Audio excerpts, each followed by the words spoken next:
There are a lot of times when sad songs seem appropriate, but we're looking at my life verse, so before we move on, I've got to switch us to a happy song.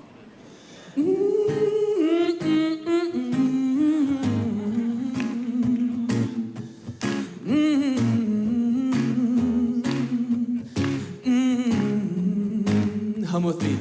Do it. 3, 4.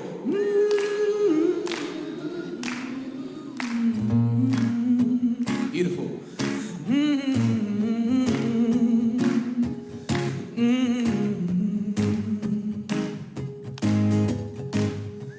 Yeah, here's a little song I wrote.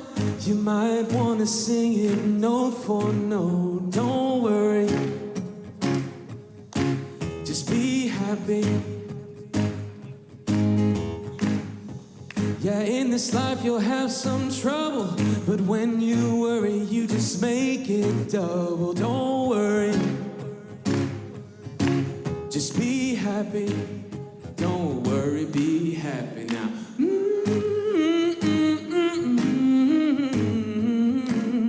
Don't worry, be happy. Don't worry, be happy now.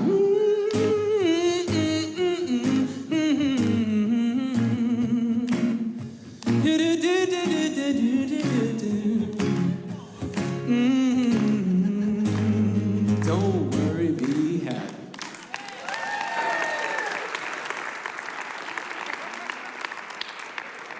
Well, my life verse isn't found in a happy song. It's found in one of the saddest songs in the entire Bible, the Book of Lamentations. Lamentations means the act of lamenting or expressing grief. You know it's going to be sad when that's the name of the book. But in the middle of this sad, sad song, we find one of the greatest promises in the Bible. Let me set the stage for you. The Book of Lamentation focuses on the trauma experienced by the kingdom of Judah and its capital city, Jerusalem, at the hands of Nebuchadnezzar and the Babylonians. In Bible times, cities were often softened by siege warfare. The city was surrounded, cut off from food and water. Thirst and starvation decimated the population.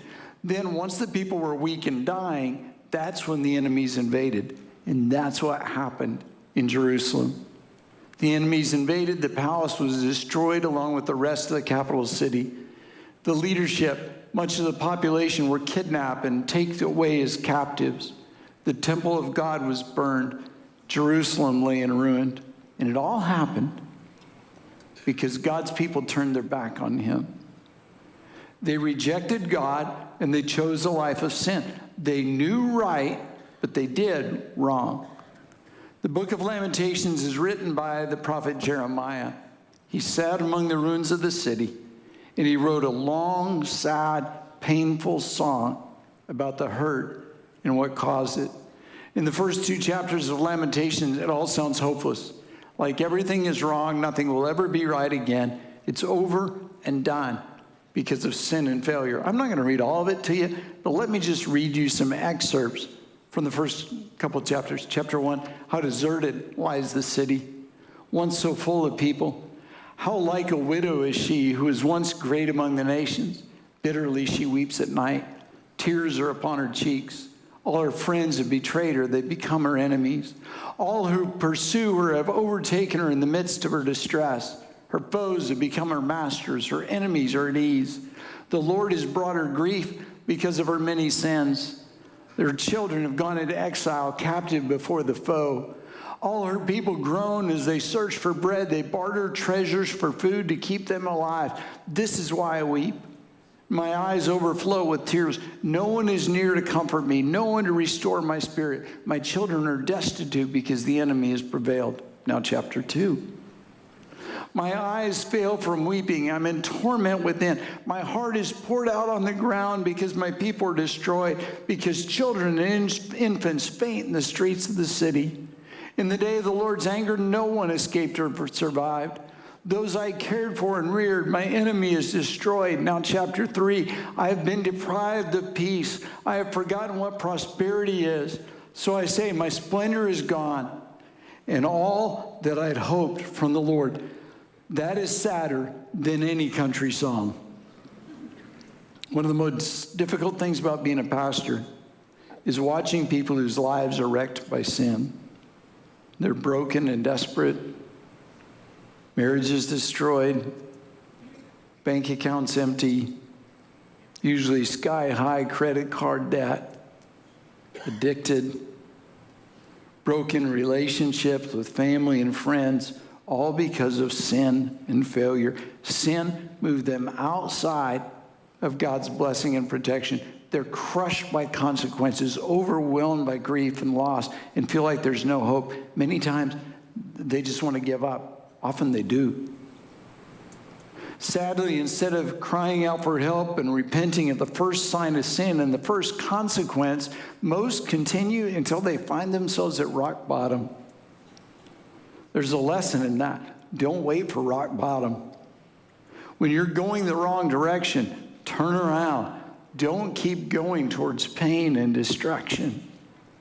Now, sin's not always the cause of a life wreck.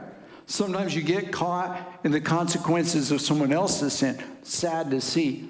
Sin and failure affects not just the sinner, but those closest to them, their spouse, parents, children. Everyone around them is affected. Other times, situations beyond your control have disastrous circumstances. You didn't start it and you can't stop it. You just have to deal with it. Jeremiah was utterly devastated by the sins of the people and the devastation of the nation. For the people of Jerusalem, it seemed too late. The city and their lives were in ruin. Chapter 3, verse 19. I remember my affliction and my wandering, the bitterness and the gall. I well remember them, and my soul is downcast within me. That's kind of a transition phrase. Jeremiah summed up everything he'd said so far. Life was difficult, hard, discouraging, depressing. Jeremiah acknowledged that, and I think there's something for us to learn there. It's okay to tell the truth when you're hurting. You'll hear people say, well, don't confess it. Don't confess things are wrong, or then God will make it happen. Well, telling the truth doesn't change the truth. It's where you are and what you're facing. You can do one of two things with your story. You can hold it tight, and you can allow it to define you and control you, or you can release your story to the Lord and allow Him to use it as a tool to minister to others. It will give you opportunity to share with people who are facing the same thing or need to learn your lessons. That's what we're going to do over the next few weeks in this series. Bad things happen. Difficult times come. When they do, don't waste the season. You're here. It happened. So you learn what you need to learn in this season. If you waste this season, you're doomed to repeat the season so that you'll learn the lessons. For Jeremiah, the hurt was fresh. He said, I remember my affliction, my wandering, the bitterness and the gall. I well remember them, and my soul is downcast within me. But then the song takes a turn. What comes next are the most well-known verses in the Book of Lamentations. In fact, most people only know these verses because they don't want to read the rest of the book because it's so depressing. The song turns with one little word, yet. Yet is the kind of word that signals what your English teacher calls a shift or a turn in a poem. It's a change of thinking. Jeremiah wrote, yet this I call to mind, and therefore I have hope. Remember, 3 verses ago, Jeremiah said all hope was gone. But then Jeremiah remembered something that restored his hope. A change in his perspective changed his attitude and gave him a new song to sing. The song turns from depressing to encouraging, from hopeless to hopeful. So what did he remember? This is it, my life verse. Because of the Lord's great love, we are not consumed, for His compassions never fail. They're new every morning. Great is your faithfulness. I want to walk through that with you. Because of the Lord's great love, we are not consumed. You are not cut off. You are not without hope. You have not come to an end. God's love has not run out. In fact, he has an unlimited supply.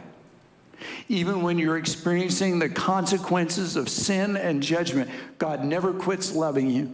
I know it feels like it'll never end. I know it feels like you've been waiting a long time. I know circumstances seem overwhelming, like there's no fight left. But hang on, because you've got a yet that's on its way.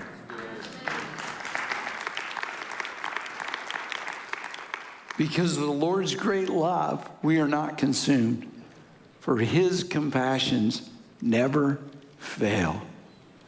The word used here for compassion comes from a word that signifies a warm compassion, a compassion that goes the second mile, a compassion that's ready to forgive, a compassion that replaces judgment with love. Though Israel sinned against God through idolatry, immorality, adultery, rebellion, the Lord gave them a second chance. He started over again. They got a restart.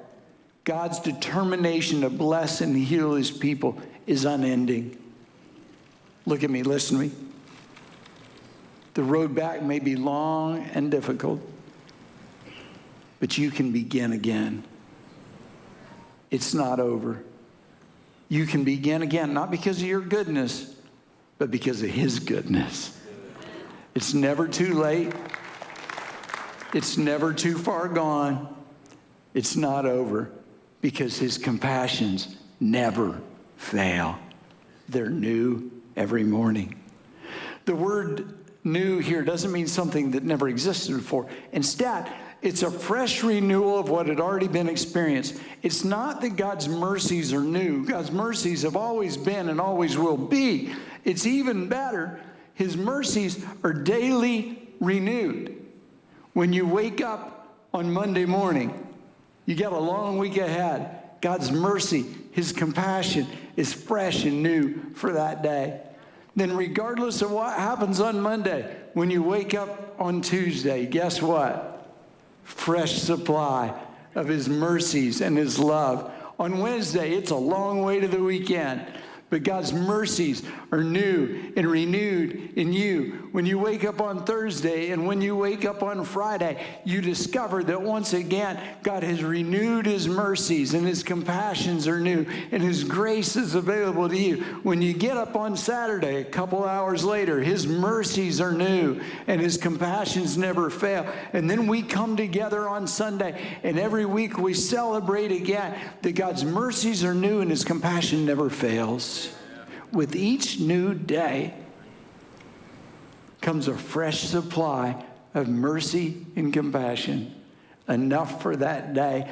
You don't have to rely on today's mercy for tomorrow because God's going to give you a new supply.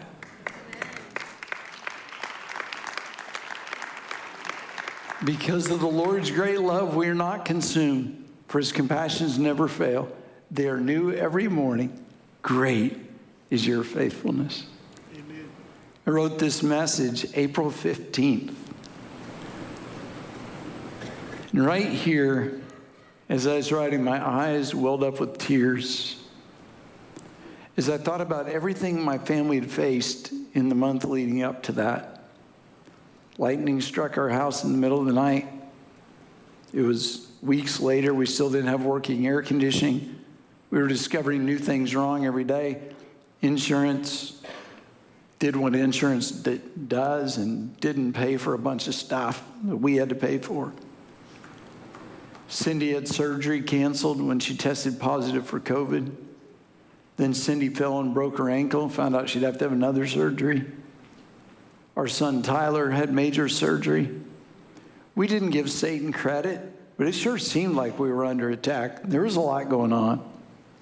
Through it all, we kept laughing and serving and trusting, not because we're superhuman, but because we have a promise. His mercies and compassions are new every morning, and great is his faithfulness. Lightning struck our house Tuesday, March 22nd at 2:24 a.m. hit the corner of our house about 20 feet from my head. Sounded like a bomb went off. And as you might imagine, we woke up. The house was pitch black. The alarm was going off. Every smoke detector was going off. It smelled like smoke. It was absolute chaos. We grabbed our flashlights. I think it says something about how old we are, that we have flashlights right there beside the bed. But we did. And I'm a pastor, so I always have sweats laid out in case I have to go somewhere in the middle of the night in a hurry. And so I threw on my sweats and my shoes, got ready to go outside. I put on a hat. It's pouring rain outside. And then I suddenly realized my hat doesn't match my sweats. We're going to have all these guests coming to our house, and I can't greet them with a mismatched hat. So the alarms are going off. The lights are out. It's sheer chaos. We don't know if our house is burning. And I am standing on an island in the middle of our closet looking for a hat that will match my sweats. Because everyone knows you can't wear black sweats and a blue hat. That's one of the dumbest things I've ever done. It was completely irrational. But when you're in the middle of a tunnel of chaos, you do things that don't make sense. Some people file for divorce. Others change churches or spend crazy amounts of money they don't have. I searched for a matching hat. I should have been hurrying Cindy out the door. I should have been gathering stuff that was precious. We didn't gather anything. We don't have any precious stuff. I was looking for a hat. And it's a good thing I did. Because when the second fireman stepped off the truck, he looked at me and said, "Good morning, Pastor Loy."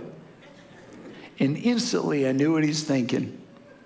I love that guy. Even in the middle of the night, his hat matches.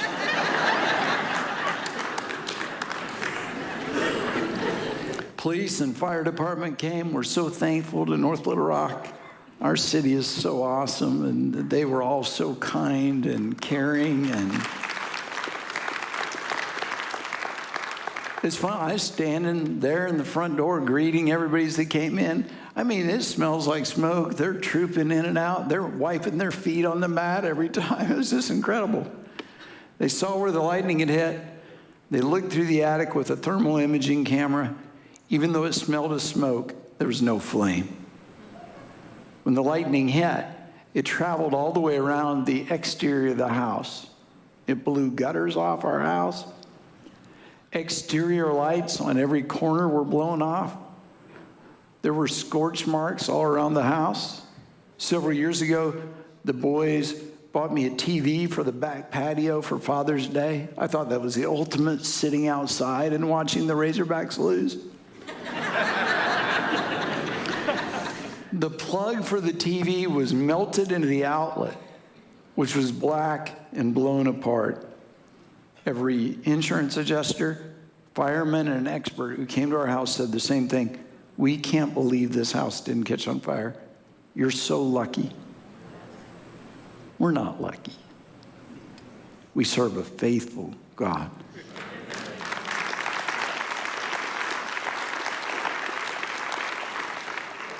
Now let me pause and say, if everything had burned to the ground, the Lord is still faithful. He's still faithful. Many people suffer incredible loss. I don't know why we didn't, but even staggering loss doesn't change the faithfulness of our God. About 4 a.m., everyone had finally left our house. Cindy and I went back to bed because there's nothing else to do. It's pitch black. Nothing works. Before drifting off to sleep, we looked at each other and just said these 4 words: "The Lord is faithful." We woke up in a house without electricity and with all kinds of things burned up. It's still not all fixed 3 months later. As I walked around the house and I saw the damage, just one thought kept going through my mind. The Lord is faithful. Amen. Amen. A few hours later, I was driving to the office. Now, I know you say you should have been at home. There was nothing to do at home. Nothing I could do at home. So I might as well work. And tears welled up in my eyes, not because of things we lost, but because of all the beautiful reminders of the Lord's faithfulness. The Lord is faithful, and we are so grateful. My friend Mackenzie Pierce made a card. I've got copies of it all over my office with those 4 words on it. The Lord is faithful. My response when things go bad is the Lord is faithful. In times of celebration, the Lord is faithful. In moments of fear and uncertainty, I declare the Lord is faithful. When I don't understand, the Lord is faithful. When lightning strikes in the middle of the night, the Lord is faithful. It's not a theory, it's a fact. It's a promise we stand on. It's our source of hope. The Lord is faithful. Circumstances do not change the faithfulness of God. No political or financial crisis changes the faithfulness of God. God has always been and God always will be faithful. Failure is not final because the Lord is faithful. The dark clouds surrounding you won't be there forever because the Lord is faithful. When there's not a penny in the bank, the Lord is faithful. When you don't know where the next meal is coming from, the Lord is faithful. When your life song is sad, the Lord is faithful. He is a totally reliable, completely dependable, promise-keeping, faithful God. He's faithful. Even death doesn't change it. Because one day you'll stand before God. People tell me, boy, when I get to heaven, I'm going to ask God why my cat died. I'm going to ask God why lightning hit my house. I'm going to ask God why I got a flat tire. Come on. Really? When you get to heaven, you're not going to think about any of that. You're not going to be asking questions and you're arguing. You're going to fall on your knees before your Master and Savior, and you're going to say, Lord, you are faithful. You're a faithful God.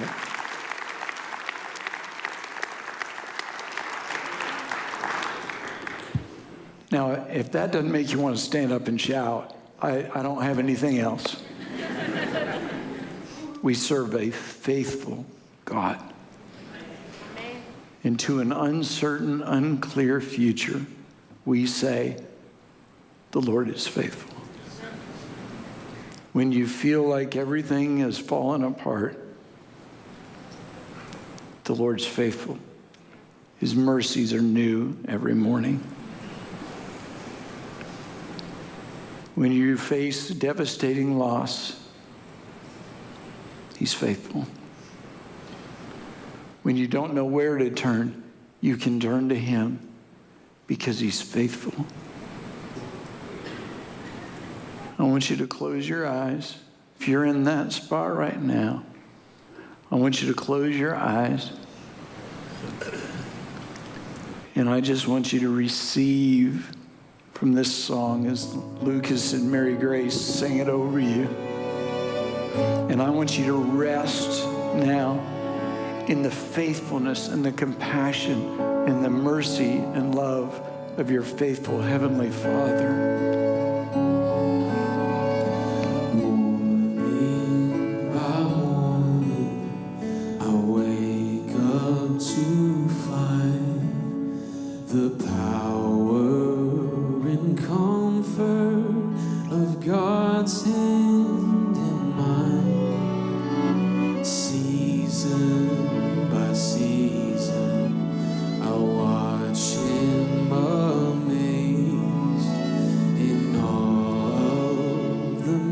mystery of his perfect way. All I have need of, his hand will provide.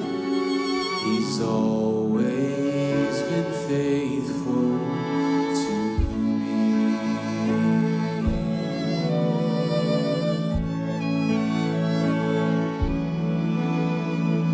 I can remember a trial or a pain.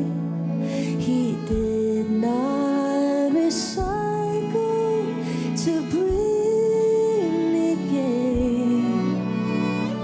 I can't remember a single regret in serving God only and trusting His hand.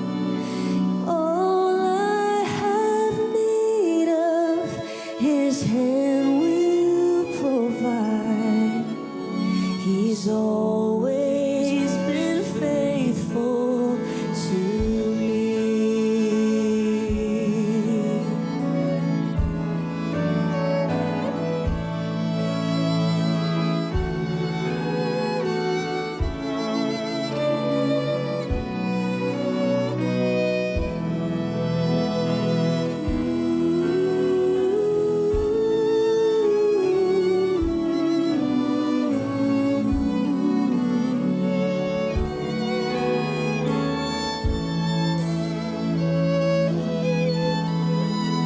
This is my anthem. This is my song. The theme of the stories I've heard for so long. God has been faithful. He will be again. His loving compassion, it knows no end. All I have need of, His hand will provide. He's always been faithful. Always been faithful. He's always been Always been faithful. He's always been faithful to